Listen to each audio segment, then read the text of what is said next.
I'm losing my train of thought here, but so it's become sterile today in this world today. It's become very machine-like. It's become there's very little adventure. There's very little authenticity and individuality. And I felt this way for a long time that that spirit has been, sort of siphoned, sucked dry from this planet, in a way.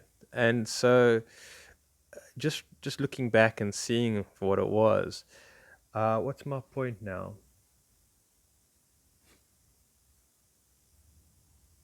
I'm not sure what my point is really, but again, this idea that for the spiritual, the individual with the imagination, it's so important now to be seeing from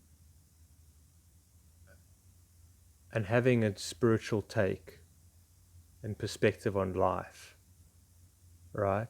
That wholesomeness, to be able to see that this world is on its own mission and that you're not necessarily a part of it. You don't buy into it.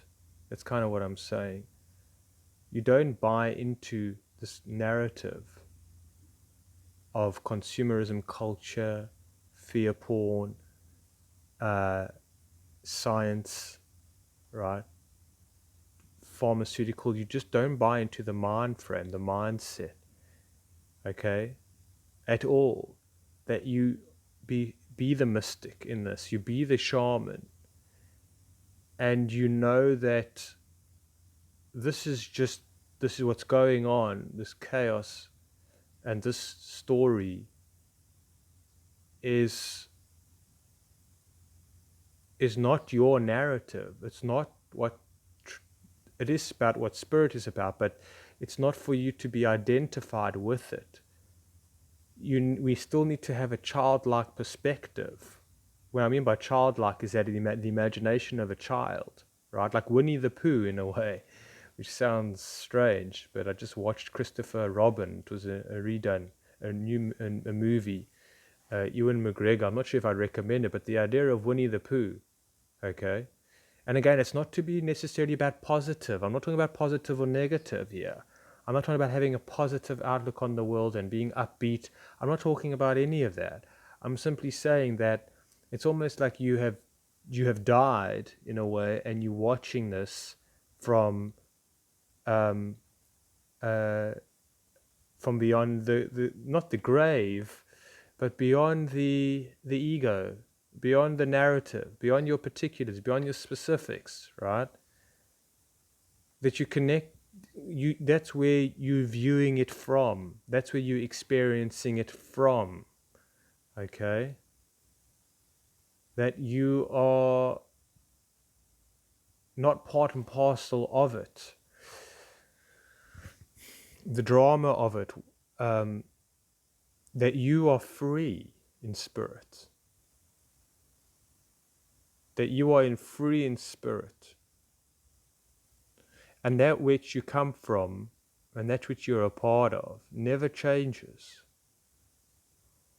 The truth never changes. Your origins never change. Where you're connected to never changes. I'm saying in the sense of its love, of its perfection, of its truth, of its mystery, of its adventure, whatever it is, right? It's always wholesome. And we got to, just jog the memory, hey? When you're having times of sit in meditation, lie on your bed, take a bath, and just think about the first moment when you fell in love or your first kiss. Remember that time when, I don't know, you woke up on Christmas morning, the excitement of it, and there was snow just starting to fall, or whatever it is, hearing a beautiful poem that really moved you, a song or something or other, something that, when you could feel that thrill and that love, the adventure, the mystery, the excitement. But it's not just that, but it's because for myself, when I look back from this perspective, I mean, from where I am now, I feel that memory or that experience for me, right? Okay, let's just think for myself. Because it's hard to connect with it at times, because the mind is so busy and everything else that's going on in the world. But just, I don't know, I'm thinking of something in my past where, oh man, I mean, like when I first fell in love, and I remember like Sunday mornings with my girlfriend. And I was older. I mean, I was in my early 20s, and I just remembered, and I'm sure there was a whole lot of movie shit going on in my head as well, and songs, and, but it doesn't matter. Okay. I just remember that Sunday morning and the sun coming through the curtains, and she was still sleeping, and just, the just, I don't know, she just, her smell, her natural smell, which was just so, I don't know, enchanting. It was just all, oh, it was just all wonderful, in that moment, and just so perfect. And even though a lot of it is, you can say it's superficial, and maybe some of it is, but still I can connect with something that was pure from myself. Okay. For some of you, it could be I don't know, you saw a beautiful painting that you were moved by. You could have seen a dead bird on the side of the road, like in the movie American Beauty. You know, you could have seen something or other which moved you. Okay, which spoke to you, which had so much meaning in it. It was so rich that you were lifted beyond this 3D 5 sense reality, and was just in absolute awe. Okay, I mean, you can take your psychedelic experiences as well, which also helps. But sometimes the psychedelic experience can be so severe. A lot of the time, it can be sort of sometimes so traumatizing. And for myself, that's really been what psychedelics have been about. It hasn't been joyous exploration. It's been hard. They've been tough. It's been brutal and necessary, teaching me the lessons and giving me the information, whatever it was, but brutal. But I'm talking about like just those highlight moments, and they've been like, and you can connect to them, and you can just, I don't know, dreams that you've had that you can still remember. So, and it can be for better or for worse. I don't know, when your dog that died or something or other, and that deep emotion, that deep rich experience. But again, it wasn't where everything else dissolved, where the narrative dissolved, your responsibilities dissolved of being an actor in the game or whatever it is. This narrative dissolved, and you could connect with something much higher, much more transcendental, multidimensional, timeless. Space didn't have space, boundarylessness, and whatever it is, that's what you can connect with. All right, so that's what I'm kind of talking about. And to walk in this world right now with that sort of sensation and feeling is very difficult to do, because this world is trying to pull us in. Right? It's trying to pull us in. And I think the current narrative now with the whole CV story is again trying as hard as it possibly can to pull us in even further, to get us prepared for the next, you know, the next upgrade, which is the appropriate word, because I think it will be an upgrade more towards, technology. We'll be moving away further from our spirit, telling you, moving away further from these connections that still somewhat remain for very few, to innocence, to wholesomeness, to beauty, to love, to authenticity, right? To nature. And that's what I think sometimes, this is a talk that I'm trying to do, which I'm trying to do actually, about rolling up your sleeve. They want you to roll up your sleeve, if you know what I mean.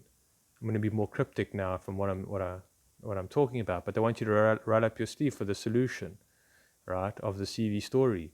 And what I've heard from some people is that if you roll up your sleeve, that what that's about is that once you've got the needle, that you can be more influenced, that it can change your attitude to be more non-critical thinking. And I'm thinking, well, why would, not to be able to, not that many people are anymore, but to not be so critical thinking, to just accept, to not resist. Like if you think about, you say, well, what are you talking about? How can that be? Well, look at fluoride. Look at what fluoride does. Okay.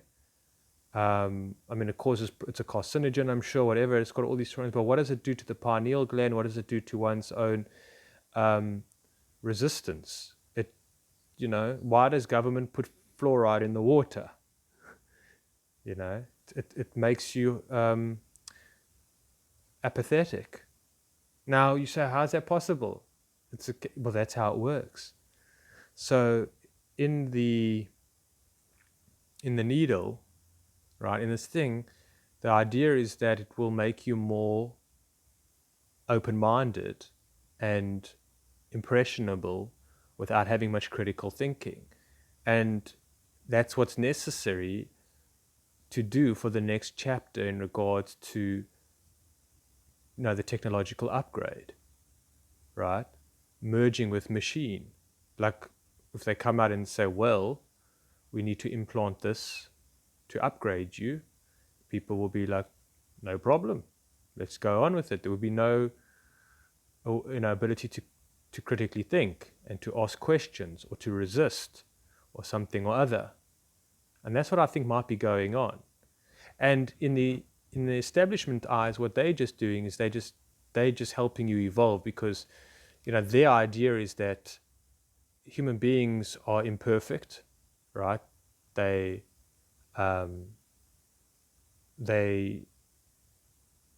emotional, they're messy,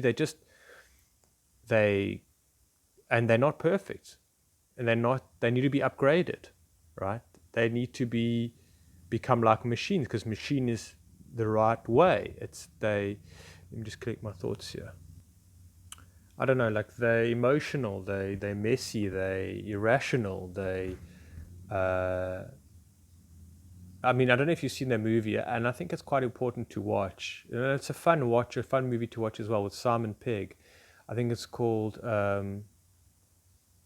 something, The End of the World.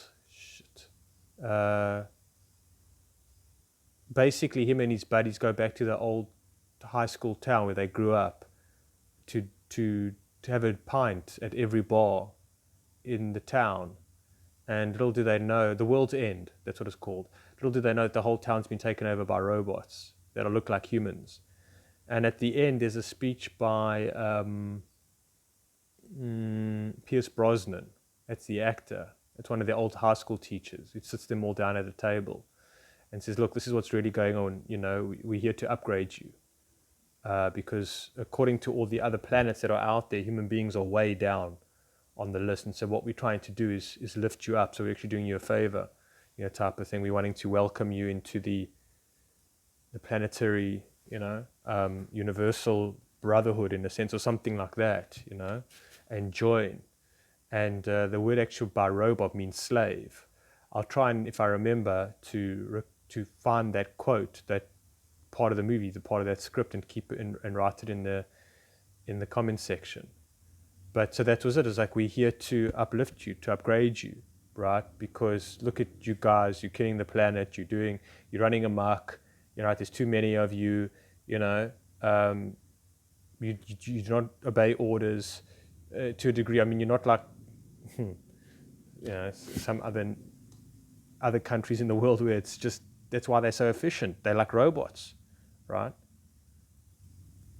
Especially in some of the Asian countries, they're like robots, and they're very efficient, and that's why, everything's perfectly pristine, clean, and whatever it is. And so they say, well, that's what we want to do. And so the thing is that in order to get the human being to, they've been doing it slowly with the cell phone, and well, not really slowly, it's not slowly at all, right? And they've been doing it, they've been breaking down the morality as well, so people don't have their sort of intuition connected to themselves to know what is sort of, to have boundaries and to have balance with technology, whatever it is, morality, moral compass, etc. So they've been destroying all of that. So it's like you become more helpless, you become not self-directed, self-motivated, whatever it is, critical thinking, common sense. You don't have any of that, so you just accept to what you've been given, right? So that's been going on for some time, right? And the spirit been taken out of you because the spirit will fight to not want to lose its nature and be plugged in completely into technology, right? It doesn't want that. It's anti that, just as much as human beings under fluorescent lighting, which I am now, boxed in. It's not really complementary. It's not really how the spirit works. I mean, the is healthy for the spirit, right? If you will, modernity, civilization is not in good relationship to the nature of one's spirit. Okay, so we've been taken out of that deliberately. And if you want to go back and see, well, this has been the whole agenda to move people into the cities, to move them out of nature, to get them, from not being grounded on the soil, on the sand, wearing high heel shoes, makeup, cosmetics, technology, or whatever it is. It's all just been a move to take man out of the cave almost and put them into, I don't know, whatever you want to call it. And so I think there's also a big thing here at the moment of common sense. It's like the way that you thought reality worked and the way that, you understand that what doesn't make sense now is you being forced to say that it does make sense, right? Which is very annoying. So your common sense is being overridden by the experts and authorities, and that's what people are believing, and so they're being conditioned into this even further. And so that's what I think is going on, and I think that that there's an importance, which I'll do another side video on getting more into the details of it, of what I think more so the CV is about on a psychological level, on a metaphysical level, what the lockdown is as well about. But I think first and foremost, it's again about, the step towards machine, okay, and in the next chapter, and going along with it, right? That's what they want, what the establishment wants. And so right now, I mean, there is a lot of resistance, but eventually people's resistance will be broken because they'll just have enough is enough and they'll roll up their sleeves, which I'm going to get into in another talk. Okay, but ending off here, my point being is that there's another narrative that's going on, right? The narrative of the psychedelic experience that's happening, the transmutation of matter into spirit. Okay?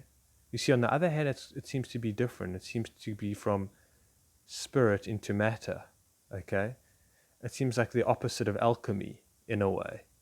Right? It seems like it's going back. Like what the establishment want is a going back to, right? It's relinquishing the spirit, okay, in a sense, and becoming only a part of matter. But the alchemist is to take spirit out of matter, okay?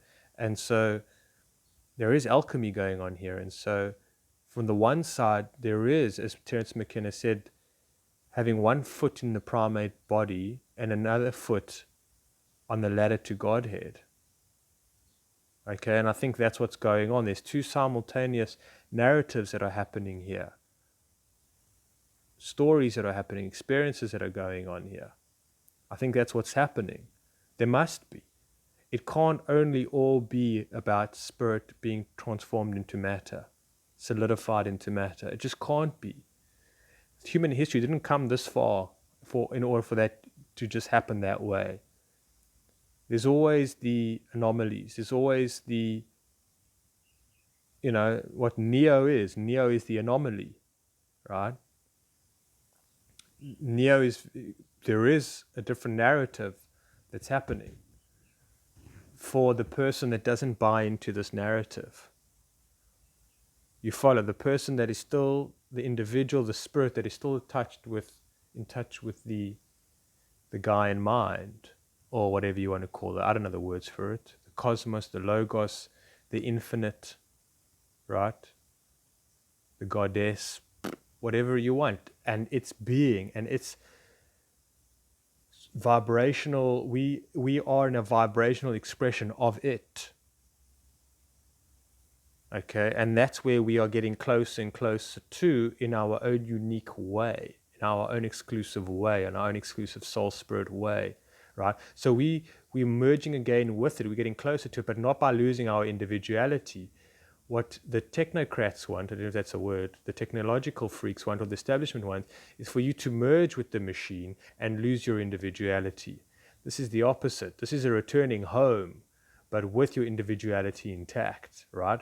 Going from matter into spirit with all that you've gained, with your soul tokens, everything of who you are, for better or for worse, whatever it is, and re-emerging with that, okay? On that journey towards that, bringing humanity. That's why we have such important roles right now, because we're moving humanity, the small portion of humanity, we are helping guide and move it to, further rungs on the ladder of higher spiritual connectedness, and into the potential fourth or fifth dimension, I don't know, age of Aquarius or something like that. We are helping, we are, what's the word? Ambassadors, in a way, okay? So to speak, I don't know. Assisting the birthing process in this way, by doing your part, by remaining an individual, by remaining authentic, by not being overtaken by the narrative, the programming, the conditioning, whatever, the narrative, folks, right? And so that's the importance of what's going on here. And so it's not all doom and gloom. It is and it isn't. There is. It's a crisis, but with great opportunity. Because I think it goes hand in hand, and I'll finish off on this, is that the more extreme that it starts to get on the world front, the more closer people get to merging with the machine, the closer the spirit gets to merge, or the matter gets to merge with the ladder, to climb on the ladder to Godhead. It's closer. It's a photo finish, as Terence McKenna was saying. Is that the more the dark it gets, the more on the other side, the more intensified the light gets. Okay, so it's duality, and so we just have to, well, which party do you want to be a part of? Which side do you want to be a part of? Right, the dark side, which is or the light side, and whatever it is.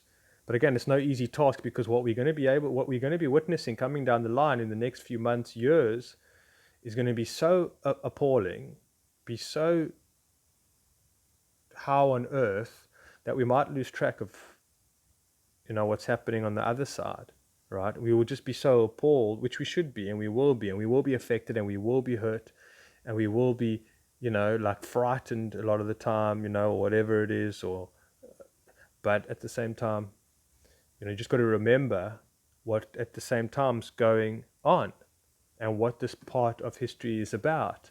Okay, so it's almost, I said I was finishing off, but I'm still going on here, but it's almost like, and I don't say this easily because I don't know, but also at the same time, it's almost like the machines or the establishment is doing this, what they're doing, in order, okay, now this is very controversial, and it's just, don't take it for whatever what I'm saying is to be anything close to reasonable, or have any much whatever, but I just feel it, just play with it, that the establishment is hired in order to direct those souls away from the evolutionary path, okay? And so, because it's purifying, it's thinning out. It's a terrible thing that I'm saying, I'm sorry. It's a thinning out, but that's what nature does. Nature thins out all the time, the weak from the strong. That's the way that it works. Sperm, right? Only one of those folks make it to the egg, right? Out of hundreds of thousands, millions, I don't know how many, it's a hell of a lot for just one to bloody well make it. How many seeds are let loose from a tree every season, and how many seeds get replanted? How many salmon go back up the river, and how many of them make it to the top? How many penguins have to cross miles and miles of the Antarctic, and how many die and whatever it is? How many with I mean migration amongst birds and species and whatever it is, and how many die along the way, the ones that aren't strong enough. And that's the way that nature works in thinning it out. Okay, so what I'm saying is that the establishment might be hired, okay, by the universal plan. Now, again, don't take this at what I'm saying at all. I mean, just play around with it, but for heaven's sake, it's no gospel here. And therefore, what's happening is that this it's thinning out. And so for those who've managed to not be included in the narrative plan of the establishment's plan, you understand what I'm saying? The machine's plan is going one way, and the spiritual beings are going on another journey completely. So it's a thinning out process, and that's why we're being tested now, right? To test, and there's being a line drawn in the sand now. There's being a massive division, more than ever before in history. Those that are being like in section A or one side, and those on the other side, right? The two camps that are going on, and it's creating a massive line, and it will continue to do so even more so, right? And I think that's what kind of maybe is going on here. Does that make sense? I'm not sure. Anyways. I hope it does. I think I've explained that all right. All right, folks, I think that's it for now. If you made it this far, well done. Thank you very much. You see, I really feel that I started to get to the point, the heart of this conversation more towards the end. So unfortunately, majority of people are not going to watch this far, which is fine, But for those that have made it this far, I really appreciate it. And you make it so that I'm not just talking in my garage to myself on here. I don't know. And I think what I have to say is rather important and helpful as well at the same time. So thank you for journeying with me. I much appreciate it. Take care.